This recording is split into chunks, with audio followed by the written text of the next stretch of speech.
Hello YouTube.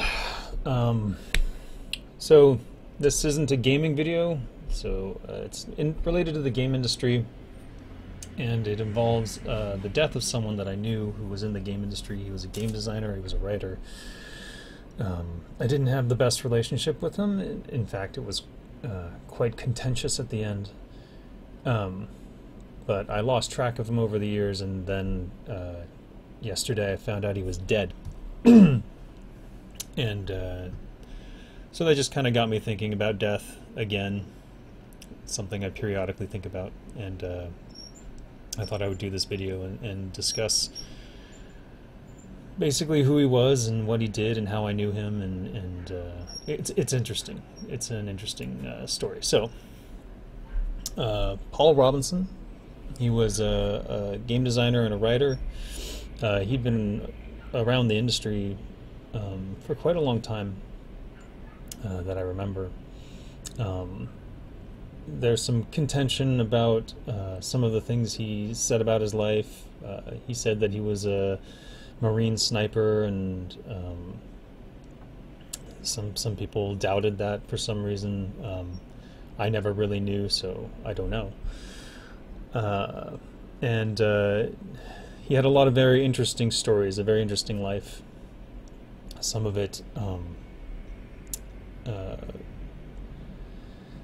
quite strange. So I'll say this: he was homosexual, but he hid it. He was constantly talking about how hetero he was, which sounds stupid when I say it like that, but he very much wanted everyone to believe that he was straight. But and it was only a few people who learned that he was actually gay, because he was promiscuous as well. I didn't know that he was gay until we met again in China. But when I first met him, we were working at Double Helix. I didn't know him directly. I never worked with him directly on any project ever. I was always tangentially hearing stories about him from other coworkers. So at Double Helix, he was working on a Dirty Harry game, and he was helping to make that a success. And there was obviously a real struggle with the game. Ultimately, that game never happened, at least not to my knowledge. Definitely not at Double Helix, as far as I know. But during that time, I talked to him a few times, and he seemed like a really interesting guy. He was cool to hang out with. He seemed to have, a good design sense, and he was easy to get along with. At least in small doses, he was easy to get along with. But then someone told me that he threatened to kill someone else at the studio. Like, why would you do that? And he was fired on a day. I found out after the fact, and they said that he like threw a fit and like tossed a monitor. I don't know. I don't remember the exact story, but it was quite bizarre.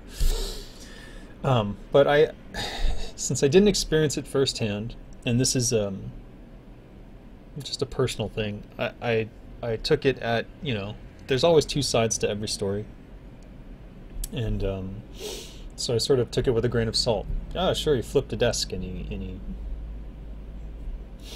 told someone he would kill them. Sure, okay, I mean, that's possible.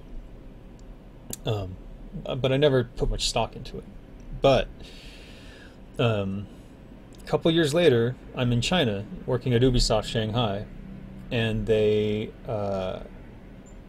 hired Paul Robinson to come work at Ubisoft Shanghai. And like, I kind of knew him, and they asked me about him, and I was like, well, I heard some weird rumors about him, but I don't know that they're true, so it's hearsay, so I'm not gonna I don't really believe it. If you like him, bring him in and see, let's see. So I was working on I had been working on Heroes of Might and Magic game, but then they moved me to I Am Alive, which had come in with all sorts of problems. And he came in to work on think it was a new End War. I think that's what he was there for. But that got taken away, and then they put him on I Am Alive after I sort of flamed out on it, and they moved me back to Heroes of Might and Magic. And he did some stuff with it, and he turned it into like this action FPS, similar to what Dirty Hair was going to be. So I think that was just kind of his thing. And I don't know, things seemed to be going well there, and you know, I started hanging out with him on a daily basis, because why not? And that's when I learned, you know, he always had these like sort of young Chinese boys with him. I kind of figured it out, like, oh, I see, you're gay, but it took a long time for him to admit it, and he told me that it was because being homosexual in the game industry, you tend to get attacked and persecuted. I've never seen that though, so you know, but I'm not gay, so I don't know. But during that time period, we ended up playing Dungeons and Dragons together, which is, you know, sort of like the best way to get to know someone.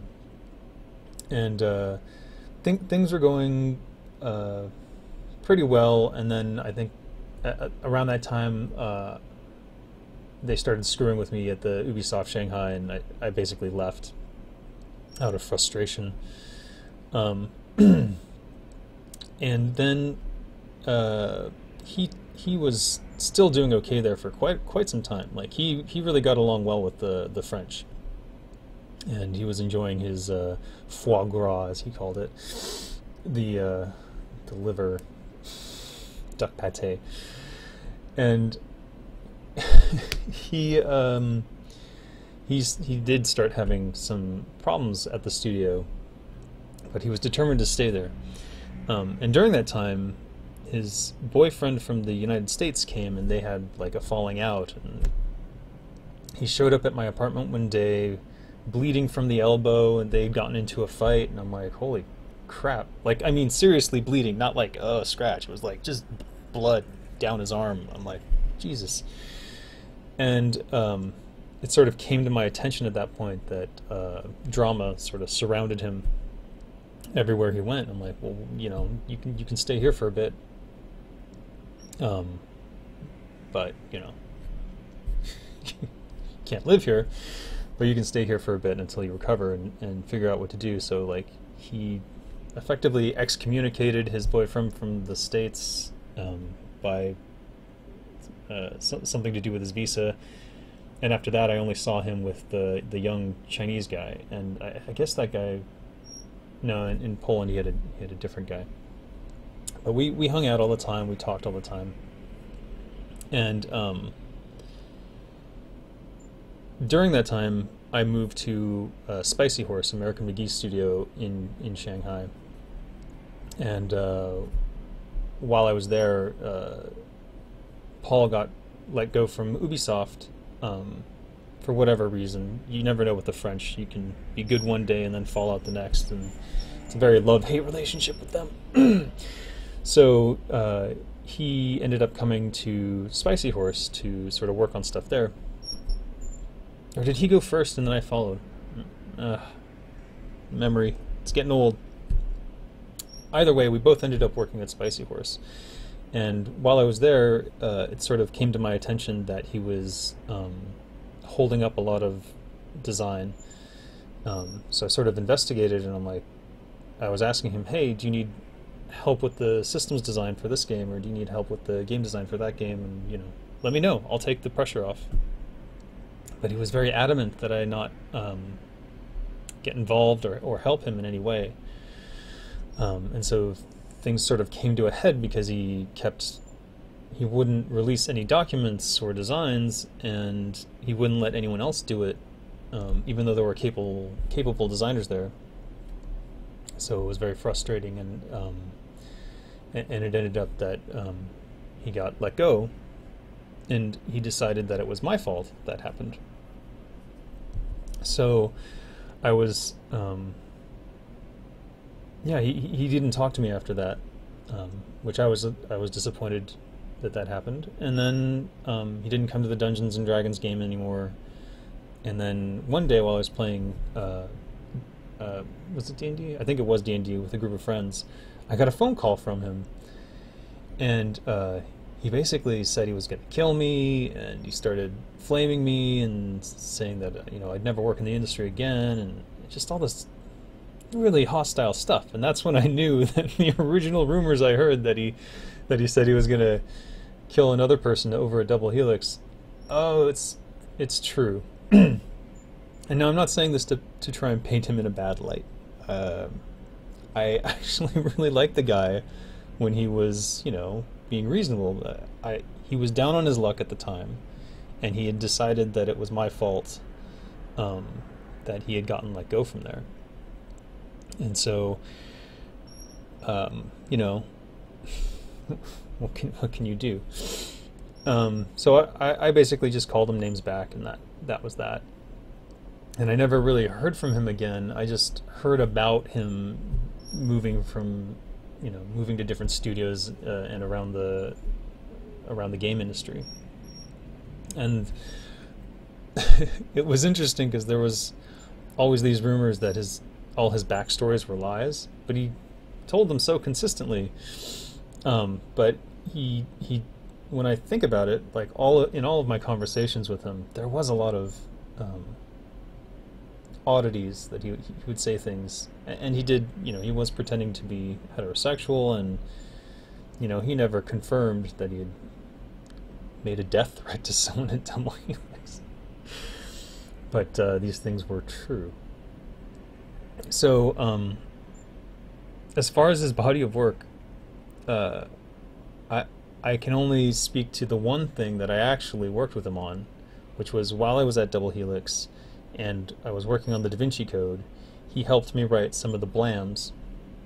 These are the lines of dialogue that characters will give to sort of give ambiance to the setting. And the stuff he did was pretty good. He wrote lines for the London area, and they had some funny. He had some funny writing in there. It's actually probably the best work that I can 100% verify was his. I wrote 90% of the rest of the dialogue for the game, so you have to sit through that to get to his gems. But at least it exists. At least he has a footprint in the world. And so that's kind of why It's kind of why I've been thinking about it. It's like, what is my footprint in the world? What have I left behind? And so it got me thinking about Warcraft 3 again, and I should really complete that series. I know I will soon. Right now I'm very busy with transitioning an app, taking control of an app, and I have to get it on the App Store, the Google Play, and iOS in my name, so that I can start making changes. Not relevant to this topic. There. So, Paul Robinson, while I can't say that he was my friend when he died, unfortunately, I did consider him a friend before he made the death threats. And he was capable of doing good work, and he was working on a game that would have focused on his writing, and I think that what they release will be good. I would look into that. I don't know the name. It's in there in the obituary, because it's probably worth reading. There's also he had a story that he wrote for Star Trek, but he didn't use his real name.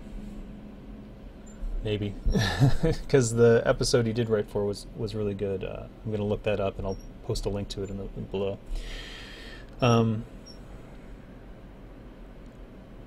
And he was a good Dungeons and Dragons player, which is that makes you a really good person in my book. Anyways, I was originally going to do a proper video and edit it, but I decided to just do the live stream and do the stream of consciousness thing to sort of get it out of my head. Because if I don't, I know how these things build up in my head, and if I don't express it in some form, I don't know what to do with it. and it tends to wear on me and make me depressed. So, Paul Robinson, contentious guy, but he did have good design ideas, and he did a lot of good writing that I know of. And when he wasn't flipping out, he was really nice and easy to get along with. He was best at a bar when he had a couple drinks and was telling stories about the game industry. And now he's gone.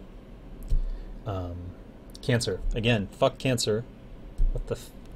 Why haven't we cured that yet? Right? And I think that's all I really have to say about it. If you have questions, you can post them in the comments, and I'll answer any specific questions about my interactions with him if that's what you want to know, or if you want to know anything about it. But it's always sad when someone you know dies, and it's very rare for me. I think it's going to become more common soon as I get older. Not looking forward to that, to be honest. Yeah, that's all I have to say. Thanks for watching.